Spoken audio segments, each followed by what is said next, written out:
कबीर परमात्मा के अपने आप उदाहरण देकर कहते हैं कि कबीरा वैद बुलाइया पकड़ के देखी बाँ, और वैद न वेद न जाने ही मेरा करक कलेजे माँ। कहते हैं डॉक्टर बुलाया, डॉक्टर ने नाड़ी देखी, बाँ पकड़ के, पहले ये थे थर्मामीटर हाथ से देखा करते हैं, और वैद कहता है इसका कोई बीमारी नहीं और रोज सूखते आवे। कहते हैं कबीरा वैद बुलाइया पकड़ के देखी बाँ, और वैद न वेद न जाने ही मेरा करक कलेजे माँ।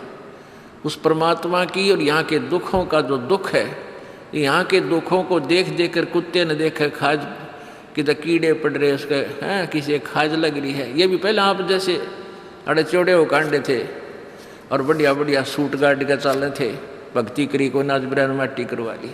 तो ये बातें उनको तुरंत याद आने लग जाएंगी जिनकी आंखों का मोतिया बिंदु का ऑपरेशन हो गया, अर्थात जिनको तत्व ज्ञान हो गया। अब तो हम देखते हैं कुत्ते हैं, गधे हैं, सुअर हैं, बैल है, जोड़ रखा गाड़ी में भर रखा सामान, चलता नहीं था, दे लट्ठा गद्दा गधोरी उस पर। तो हमने सोचा ये तो ऐसे बनते रहेंगे और हम ऐसे ही मनुष्य बने रहेंगे। काल ने ऐसी बुद्धि भ्रष्ट कर रखी हमारी, क्योंकि ज्ञान है नहीं। ज्ञान हो तो हम ये नहीं सोच सकते, क्योंकि यहाँ तो प्रत्येक प्राणी का अपना किया कर्म इसको मिलेगा। आज मनुष्य है, भक्ति ठीक की नहीं तो अगली योनियों अन्य प्राणियों की योनियों में जाएगा ही जाएगा। तो फिर ये बातें, यहाँ का यो कष्ट, किसी की किसी का हाथ कट रहा, किसी की टांग कट गई, कोई अंधा हो रहा, किसी का बेटा मर गया, किसी की बेटी मर गई, एक परिवार में 2-2 3-3 इकट्ठे मृत्यु हो रही है। अब उस परिवार के स्थान पर आप अपने को सोचकर देखो जो जश्न मनाने की तैयारी में है, तो फिर ये बकवादें अब पलट जाएंगी। 90% जो हम वेस्ट करते हैं अपना समय इस पेट के लिए और इस संसारिक इन बकवादों को जोड़ने के लिए, ये 90% अपने आप शांत हो जाएगी। ना दहेज लेंगे ना देंगे। किसी के 2 कन्या हो जाती है, उसको नींद आनी बंद हो जाती है। ऐसा हमने अपने आप एक मकड़ी वाला जाल फैला के आप पे फंस बैठे उसमें दहेज के चक्कर में, क्योंकि हमें ज्ञान नहीं। हम किसी से आज पैसा लेते हैं, अगले जन्म में वो पैसा वापस देना पड़ेगा। किसी ने मान ले किसी को दबाव देकर दहेज का पैसा ले लिया, या वैसे 2 नंबर के काम करते ले लिया, लेकर दिया नहीं, अगले जन्म में वो पूरा करना पड़ेगा। किसी का गधा बन कर देना पड़ेगा, किसी का भैंस बन कर देना पड़ेगा, और या फिर अगले जन्म में वो दामाद बन कर ले जाएगा जिसको आज तुम दामाद बन कर ले रहे हो। तो इस पंगे में अनजान व्यक्ति दिया करे। परमात्मा ने जो आपको देना है वही देना है, आपके प्रारब्ध में लिख रखा है। उसमें आप अगर फेरबदल करने की चेष्टा करोगे, दूना दुख उठाओगे। फेरबदल भी परमात्मा ही कर सकता है। शास्त्र अनुसार साधना करने से आपके भाग्य में ना होगा वो पुण्य, और परमात्मा करवा कर या अपने कोटे से देकर आपको यहाँ होटल वाली सुविधाएं अवश्य देगा, पर अधिक नहीं मांगनी चाहिए। तो ऐसे नानक साहब जी से किसी ने प्रश्न किया, क्योंकि नए नए भक्त बहुत जाते रहते हैं। कहते हैं हे गुरुदेव, हे परमात्मा, आप हमें कभी खुश नज़र नहीं आते, आप खोए खोए से रहते हो। तो नानक साहब जी कहते हैं भाई क्या बताऊं। कहते हैं ना जाने काल की कर डारे, और किस विध ढल जा पासावे, और जिनाते सरते मौत खुड़क दी उनानू केड़ा हासावे। कि 1 सेकंड का पता नहीं यहाँ के बिजली गिर जा और कहाँ गिर जा। जैसे सन 2000 की बात है, पूरा भारतवर्ष गणतंत्र दिवस 26 जनवरी मना रहा था। उधर से गुजरात के अंदर एक जबरदस्त भूकंप आ गया। लाखों व्यक्ति अपने ही मकानों के नीचे, जो 3-3 4-4 मंजिल के सारा जीवन पीढ़ी 2 पीढ़ी लाख का बनाकर उसमें जश्न मना रहे थे, उन्हीं के नीचे दब के और लाखों व्यक्ति मर गए। सुबह सुबह का समय, छुट्टी का दिन, और सारे घर में सेट थे। काल ने किसा दाव लगाया। तो यहाँ परमात्मा कहते तुम तो बालक हो, बालक कति डरते नहीं जरा से भी। डर जब हो जब आपको ज्ञान हो, और ज्ञान हो सत्संग से। सत्संग मान का समय नहीं कि तो और बकवाद हो रही हो, देख लो दुनिया इकट्ठी हो जा। और यहाँ कितने भक्त आ पाते हैं, जो आ पाते हो बहुत महान और पुण्य आत्मा है, उनके पिछले संस्कार इतने ज़बरदस्त हैं कि उनको प्रेरित करके लाते हैं, परमात्मा की रजा होती है उनके ऊपर। तो क्या बताते हैं, न जाने काल की कर डारे, और किस विध ढल जा पासावे, और जिना ते सरते मौत खुड़क दी, उन्होंने केड़ा हासावे। अब फिर पूछते हैं क्या प्रभु आप सदा ऐसे ही रहते हो? प्रश्न किया किसी ने नानक जी से।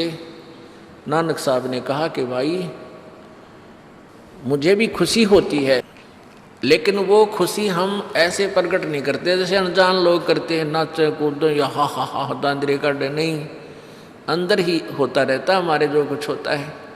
कहते हैं साध मिले साड़ी शादी होंदी, साध मिले साड़ा शादी होंदी, और विछड़ जा दिलगिरी वे, अखदे नानक सुनो जहाना मुश्किल हाल फकीरी वे। कि तुम भक्तजन जब आते हो मेरे पास सत्संग सुनने के लिए, और जो उपदेश ले चुके हैं, और फिर वो सारे के सारे रह रह कर मेरे पास आ रहे हैं, तो मुझे बहुत खुशी होती है। उस दिन हमारे विवाह होता है, शादी होती है, समागम होता है, चहल पहल होती है। और जब तुम चले जाते हो, विछड़ जाए दिलगिरी वे, तुम चले जाते हो जब मुझे दुख होता है। क्यों होता है कि तुम काल के उसमें पहुँच चले जाते हो, क्योंकि भक्त कम होते हैं और काल प्रेरित व्यक्ति ज़्यादा होते हैं। मुझे ये डर लगा रहता है कि कहीं ये भोली आत्मा उन काल के दूतों का ना फंस जा, और उनकी बातों माँ के भक्ति ना छोड़ दे, इनकी दुर्गति ना हो जा। जब तुम ठीक ठाक वापस आ जाते हो सभी, तो मेरी आत्मा खुश होती है। उस दिन मेरी खुशी का कोई ठिकाना नहीं होता, लेकिन वो होती है अंदर ही अंदर, लोग दिखावा नहीं होता। साध मिले साड़ शादी होंदी, और विछड़ जा दिलगिरी वे, अखदे नानक सुनो जहाना मुश्किल हाल फकीरी वे। भाई कहते हैं भक्ति करना बहुत मुश्किल है। मुश्किल इन काल के दूता ने बना दी, जनता ज्ञानहीन कर दी। जो भक्ति नहीं करते वो तो सीधे काल के जाल में हैं ही। जो भक्ति करने की चेष्टा करते हैं तो किसी का तो पति लाठी ठाए पाओगा, उसके पति ने कोई और इंजेक्शन ला जाएगा। यो कि होया भाई हम भी तो नाम ले रहे हैं, हम वहाँ जाते हैं, हम तो 6 महीने साल में कभी कभी जाते हैं, और आप कहते हैं 10वें दिन भाग लेते हैं। तो भगत ने नाम ना ले रखा तो वो परेशानी पैदा करेगा ही करेगा। किसी की पत्नी ने नाम नहीं ले रखा, भगत ने ले रखा है, तो वह सींग पिनाए पावेगी। किसी के कहने सुनते जानते क्या सुनी घर में होगी। काल न तक करवाना है कि किसी प्रकार ये वहाँ जाना छोड़ दें, तेरे जाल में फंसे रहें। इसका तो पूरा प्रयत्न रहेगा। लेकिन पुण्यात्माओं, यु ज्ञान रूपी ढाल आपको इसलिए दी जाती है कि अपना बचाव करो, और भक्ति मत छोड़ना चाहे कुछ भी हो। आप पुण्यात्माओं अपने घर के काम में, ठीक है, पति पत्नी बच्चे सब कोई कार्य करना है तो सब मिलकर सलाह बनाकर कर लें, बहुत अच्छा होता है। उसमें कोई हानि लाभ भी हो जाती है तो विशेष दुख नहीं होता। उसमें अवश्य राय एक दूसरे की लेकर काम कर लेना चाहिए। और जब आता आत्म कल्याण का समय, उसमें किसी की राय की आवश्यकता नहीं। मान लीजिए आपने नाम लेना है और आपका पति नाट्य है, तो नाट्य जागा। ये अपने जीवन का सौदा तुमने खुद सोचना होगा, इसमें किसी की राय की आवश्यकता नहीं। आपने नाम लेना, आपकी पत्नी मना करती है तो करण दे, इसमें किसी की सलाह लेने की जरूरत नहीं है, चाहे कोई राजी रहे चाहे नाराज रहे।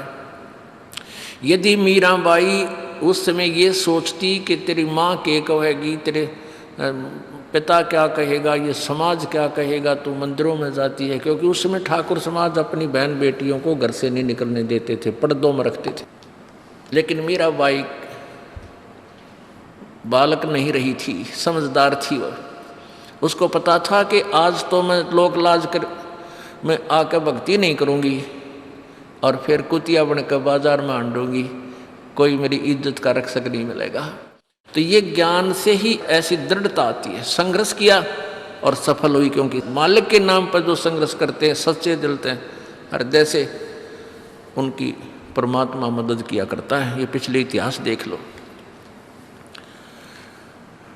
क्या बताते हैं? मात पिता सुत स्त्री आलस बंधु कान, संत दर्श को जब चले ये अटकावे आण। मात पिता सुत पुत्र को कहते हैं।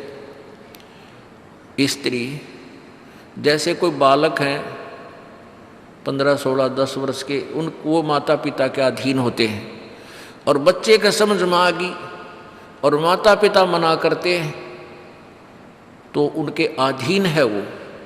और बच्चे जवान हो गए, बूढ़ा बुढ़िया का समझ में आ गई, फिर वो बालक बाधा करेंगे, वो रोकते टोकते हैं। तीसरा दिन चल पड़ते हो, किराया कितने नामा फलाना है, यानी कुछ ना कुछ बाधा कर सकते हैं।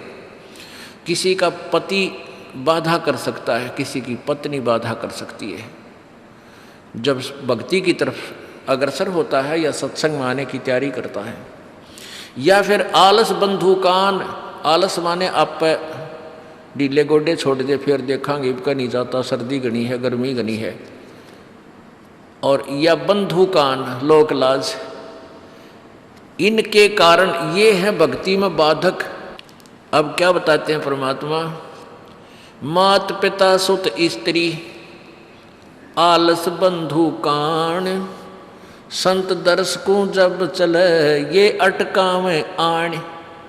इनका अटकाया अटके नहीं, और संत दर्श को जाए, कह कबीर सो संत है आवागमन नसावे। इनका अटकाया अटके नहीं, और संत दर्श को जाए यानी सत्संग में अवश्य जावे, कह कबीर सो संत है आवागमन नसाए, उसका कल्याण होगा। आज मीराबाई जी का कितनी श्रद्धा और आदर के साथ नाम लिया जाता है। और यदि वो उसी तरह की क्रियाएं करती जो उस समय की बहन बेटियां लोक लाज में फंस का अपना जीवन बर्बाद करगी, आज वो कुतिया बनी आंड है। परमात्मा कहते हैं नकबे सर नकबा बनी वह पैर थी हार हमेल, और सुंदरी से वह कुतिया बनी सुन साहिब के खेल। बीबी पड़दा रहे थी डोडी लगे थी बार, अब गातु गाड़े फिरती हैं बन कुतिया बाजार। वो पर्दे की सुंदरी सुनो संदेशा मोर, इब गातु गाड़े फिरती हैं वो करें सराय शोर। अब जो डोडी पर्दे जिनका लग गया करते, पर्दे में रहा करती थी, जो अपने आप को ऊंच घरों की बेटियां बहू कहा करती थी, उनका सत्संग की छीट लगी नहीं, करते बाहर निकली नहीं। पूर्व जन्म की पुण्यात्मा थी, उनको कोई रानी बन गई, कोई महारानी बन गई, कोई अच्छे घर में इस मायाधारी मस्करिया का जन्म हो गया। और वो भगवान से दूर रहने के कारण फिर अगले जन्म में कुतिया की योनि पाती है। तब तो पर्दों में रहती थी, उंगली भी ना दिखने देती, किसी बाहर कहीं हमारी बेइज्जती ना हो जा, मेरी पत्नी जो है सत्संग में चलेगी तो इज्जत का नाश हो जाएगा। और वह इज्जत फिर उगाड़ी अंड है कुतिया बनकर। कहते हैं नकबे सर नकबा बनी पैर थी हार हमेल, 1-1 लाख के गहने पहरा करती, आज वो सुंदरी से कुतिया बनी देख साहिब के खेल। तो पुण्यात्मा ये इन बातों से डर लगना चाहिए। इन बातों से डर लगने लगेगा, मालिक में रुचि बनेगी और भजन करने को दिल करेगा। और ये लोग दिखावा जो ड्रामा है, नाचा कूदी, ये बकवाद मन में आवे को नहीं, ये कहने की आवश्यकता नहीं पड़े। दास ने कैसा मत करियो, हाँ कहना तो पड़ता है एक बार बालक को, कुछ दिनों के बाद फिर आपकी रुचि ना बढ़े। इतना तो इस दास को विश्वास हो गया है कि परमात्मा के बच्चे भगवान को पहचानने लग गए, क्योंकि अब शिक्षित समाज है।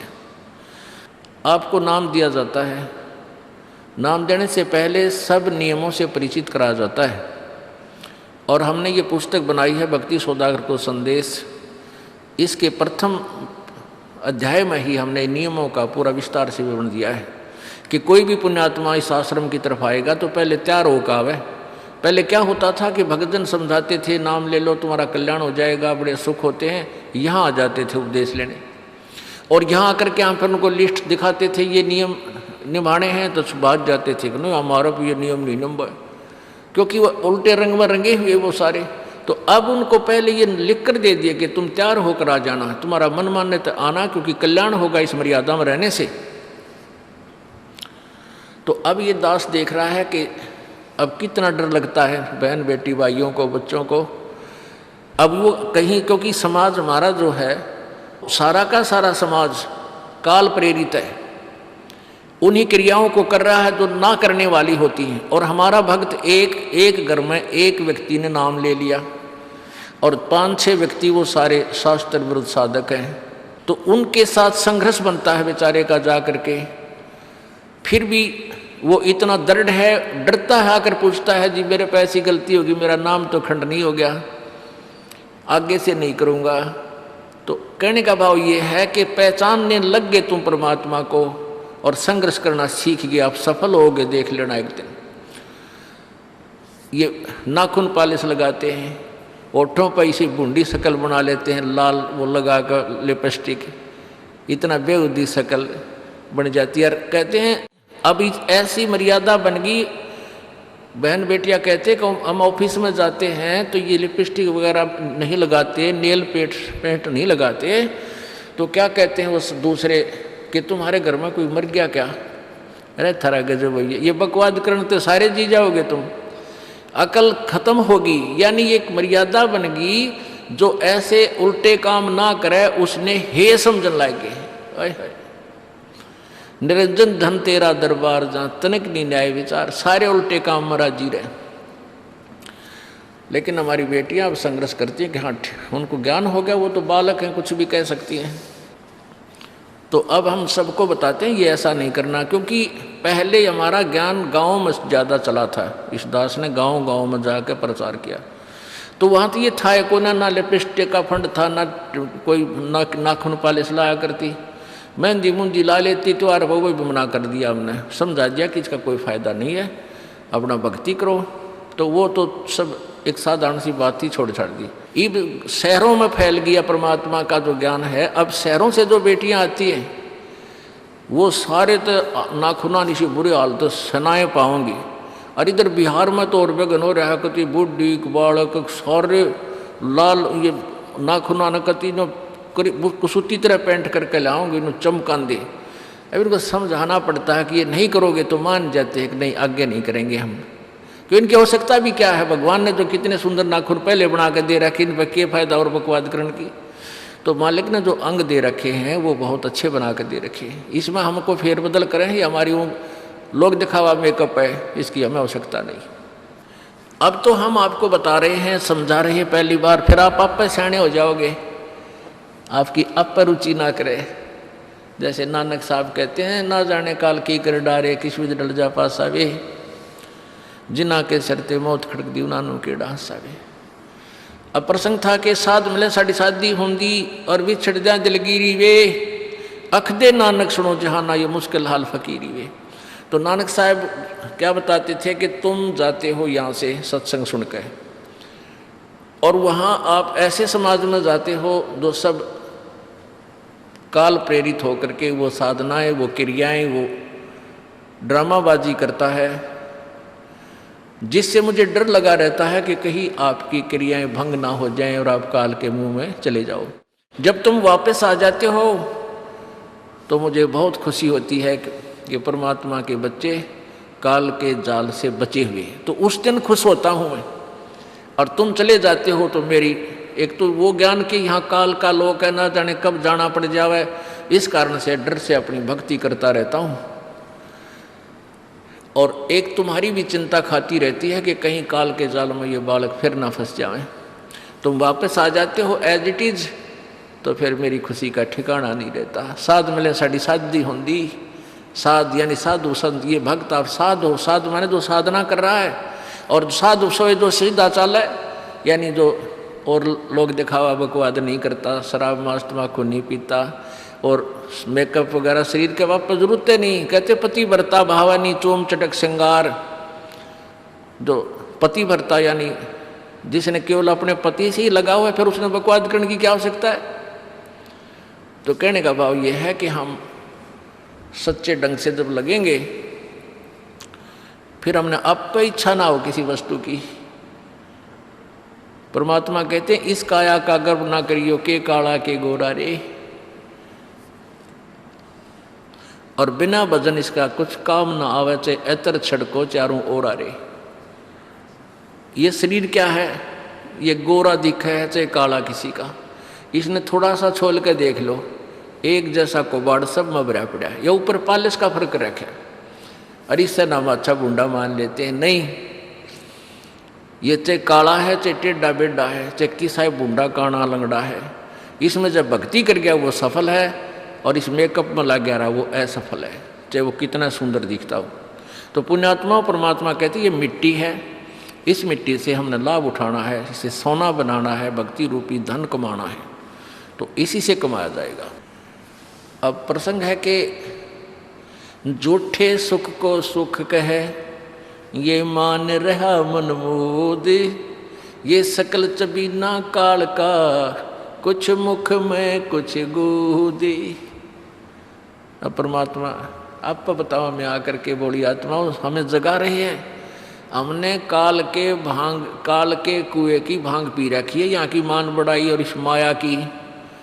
कबीर परमात्मा कहते हैं कबीर ये माया अटपटी या त्रिगुणमयी माया, ब्रह्मा विष्णु महेश के द्वारा जो हमारे अंदर प्रेरणा कर रखी है, त्रिगुणमयी माया के विषय बता रहे हैं।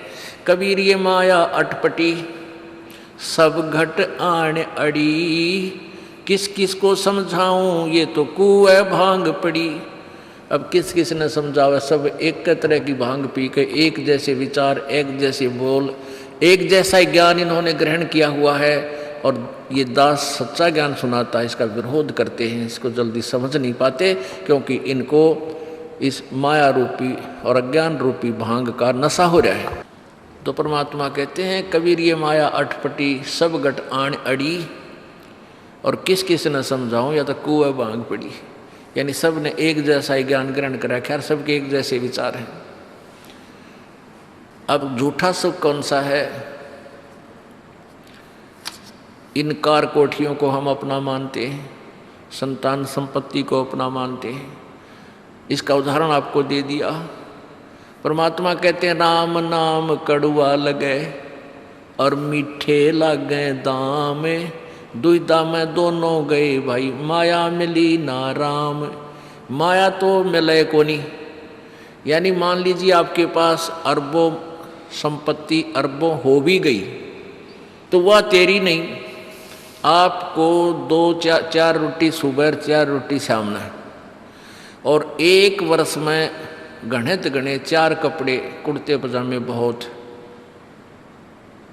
एक वर्ष में खत्म। अब पाटे को नहीं, ऐसा काम रह रहा आजकल, और 2 जोड़ी चप्पल कुर्ते जूते, और एक खाट का स्थान, एक चारपाई आ जा, गणित 2 आ जा, जितने एक परिवार एक व्यक्ति को एक चारपाई। कहने का भाव यह कि ऐसा सीमित सा मकान, इतने की आवश्यकता आपको है, और बाकी पैसा आपके पास उसने के सिर में मारोगे, क्या करोगे उसका। अब या तो कि तो बकवादा में लावेगा, कि तो शराब पीवेगा, कि तो और कोठी खरीद कर गिर देगा, उस पर कोई कब्जा कर लेगा, फिर लट्ठा मुकदमे होंगे, या कोई ले लेगा रिश्तेदार या कोई मित्र बन कर फिर दे को ना, फिर खेचा तानी रात ने नींद आओ ना, वह रखेगी बेगन में पातरे, वो माया तने जीर्ण नहीं दे। और माया तो परमात्मा कहते हैं इस जीव की सबसे बड़ी शत्रु है, जो भगवान से दूर करे।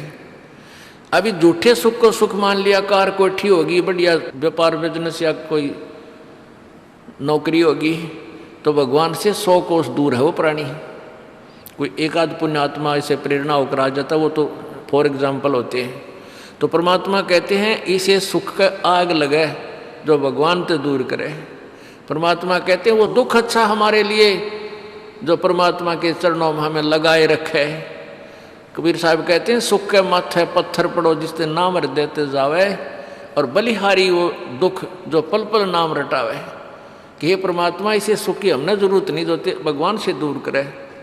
पत्थर पड़ो इसे सुख के ऊपर, और बलिहारी उस दुख के जो पल पल नाम रटावे। जैसे भक्त नाम ले रखा किसी ने, और उसको कोई पीड़ा हो जाती है, चिंता शुरू हो जाती है उसको, हे भगवान कदे कैंसर ना हो जा, हे परमात्मा कोई और ऑपरेशन ना बन जा। तो वहाँ तक जाता है जहाँ डॉक्टर के पास, और भगवान याद रह कर आता है, और वहाँ जाकर डॉक्टर करता है अल्ट्रासाउंड और एक्सरे वगैरह करके बता देता है कि आपको ऐसी कोई खास बीमारी नहीं है, नॉर्मल सी है, ये दवाई लो ठीक हो जाए। उसके बाद फिर परमात्मा के गुण कितने गाता है वो। जो भक्ति से दूर हैं वो तो भूल भाल जाते हैं, उनको तो परमात्मा याद आता है, कोई ना डॉक्टर दिखे। और पुण्यात्मा जो भक्ति करते हैं उनको डॉक्टर नहीं भगवान पहले दिखाई देता है। पुण्यात्मा, आपके प्रारब्ध में, आपके संस्कार में मृत्यु है और कैंसर से है, और वो होगी, नाम ले रखा आपने, और डॉक्टर ने भी डिक्लेयर कर दिया कि कैंसर है भाई। पीछे आपको उदाहरण दिया था, एक लड़का रोहतक से, इकलौता पुत्र, और 10 साल के बाद पुत्र प्राप्ति हुई, और उस लड़के का कान में कैंसर बता दी, PGIMS रोहतक तक। उन डॉक्टरों ने फाइनल कर दिया और उसका पूरा डाटा अपने मोबाइल में नोट कर लिया कि इसका ऑपरेशन करवा ले और दिल्ली ले जा, हम नहीं कर सकते। वो रोता हुआ यहाँ आए। अब क्या है कि ये काल बड़ा उस्ताद है, थोड़ा सा सुख होते ही भगवान ने भूलन लाग जाए। वो 5 महीना में आए हमारे पास रोहतक से, जबकि आए महीना आना चाहिए था। 5 महीने में पता करा भाई कितने दिन में आए, वो 5 महीने वाला गेला। हमें भी ज़्यादा खींचातानी करें भाई इतना लेट क्यों हो गया, तो भगवान ने नहीं चाहिए तो फ़ायदा क्या होगा।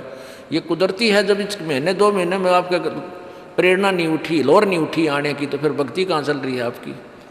बंधन तोड़ कर आ जाओगे जिसके अंदर भक्ति चल रही है, चाहे कितनी दूर भी क्यों नहीं है इंसान। भारत में कोई दूर थोड़ा, कोई वीज़ा थोड़ा बनवाना है दोबारा आने के लिए, और वो भी नहीं आ पाते हैं, फिर भक्ति नहीं चल रही उनकी। तो फिर रो दोनों, और लड़का भी रो और उसकी पत्नी भी रो, उसका बाप भी, दोनों। वो लड़का छोटा ही था, 12-13 साल का। कहने लगे जी कैंसर बता दी, हमारा इकलौता पुत्र है। बुरा हाल, मेरी नहीं सुने, रोए रो। वहाँ बेटा बात सुनो, आप दोबारा चेक कराओ और पूरी श्रद्धा रखना मालिक में। आप दोबारा ऑपरेशन कराने से पहले चेक जरूर करा लेना, ऑपरेशन नहीं मना करता मैं, और ऑपरेशन भी मालिक की दया से सफल होया करे इसी बूंदी बीमारी का।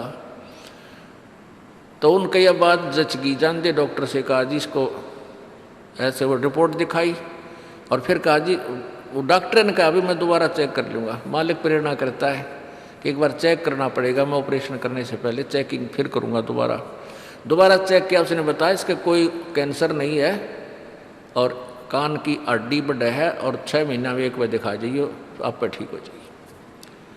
अब पुण्यात्माओं, अब उस परिवार को भगवान कितना प्यारा लगेगा, कितनी श्रद्धा बढ़ेगी। और आए महीने 2 चक्कर काटेंगे, तो इंसान तो होंगे, शैतान होंगे, तो फिर आपत्ति आओगी उन पर। भगवान से दूर होते ही फिर ये विरानमाटी होगी।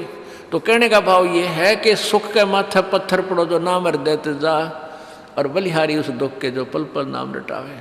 संत शरण में आने से फिर आई टले बला, और जय मस्तक में सूड़ी होवा काटे में टल जा। ये मालिक की वाणी है, गलत नहीं हो सकती। इसका हम कितना लाभ उठा सकते हैं वो हमारी अपने अंतःकरण की जो है व्यवस्था के ऊपर डिपेंड करता है। हमारी कितनी भावना है, कितनी हमारी लगन है मालिक में। अब कुछ भक्त ऐसे भी आते हैं जी, हमें लाभ ना होया, पाठ भी करा लिया, जोत भी चढ़ा दी, और 3 बार आ लिया मैं, ईसा डिठोरा दिखाऊंगे, मेरा ऊपर जानो बहुत बड़ा, मुझे ही ज़्यादा आवश्यकता है, इसने कती नहीं। वो बेचारे बालक हैं, 1ली 2री कक्षा के, वो कुछ भी बोल सकते हैं, उनको ज्ञान ही नहीं। और ऐसे लाखों लोग हैं जिनको निरे सुख हो लिए। तो परमात्मा तो वही है, एक ही ट्रांसफार्मर में तो सबको कनेक्शन दे रखा है, और जिसके पंखे कूलर चल रहे हैं वो भी उसी लाइन से जुड़े हैं, और जिनके नहीं चल रहे हैं वो भी उसी लाइन से जुड़े हैं। तो उनका कोई कनेक्शन डिफेक्टिव है, उसको फिर चेक कराएं, लाइट पावर वही है। कहते हैं सतगुरु के दरबार में कमी काहे की ना, अंसा मौज नहीं पावता तेरी चूक चाकरी में। कि इस परमात्मा के दरबार में किसी चीज़ की कमी नहीं। और परमात्मा आपको बताते हैं कि यदि तुझे लाभ नहीं मिल रहा तेरी चूक चाकरी में, आपके अंदर कोई श्रद्धा में कमी है, आपकी भावना में कमी है, या आपका कनेक्शन लूज है, आपका कनेक्शन कट ऑफ हो गया, वह पावर आ नहीं रही। इस परमात्मा कबीर जी के शब्दकोश में असंभव शब्द नहीं है। इस कबीर परमेश्वर की डिक्शनरी में इम्पॉसिबल वर्ड नहीं है, ये वो भगवान है। अगर आप ये वीडियो YouTube पर देख रहे हैं तो हमारे चैनल को सब्सक्राइब करें और बेल आइकन को दबाना ना भूलें। अगर आप Facebook पर ये वीडियो देख रहे हैं तो हमारे पेज को लाइक करें।